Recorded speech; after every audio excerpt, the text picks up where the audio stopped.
And the wife's like, what do we do? And I'm like, call 911. And Oh, wow.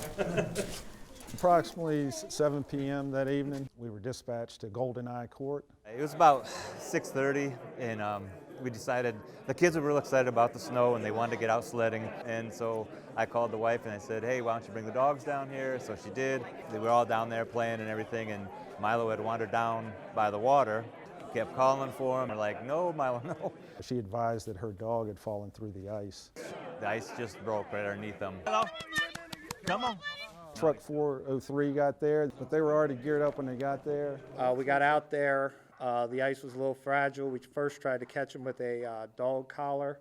He didn't like that. At that point, realized that we had to get in the water to help him.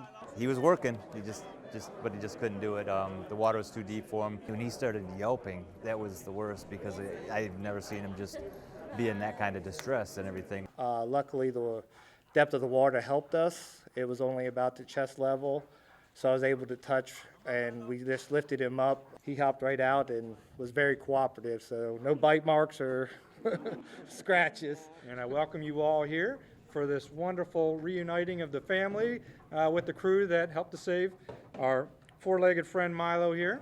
These guys have been wonderful. They were just happy to be out there to help and everything. It was awesome. Knowing that he's now safe was very rewarding. I mean, all the training that we do and the incidents that we run, rarely do we get to see the end results of something like this. So that in itself was very rewarding to be able to meet with him again today and to see how he's doing. Thank you.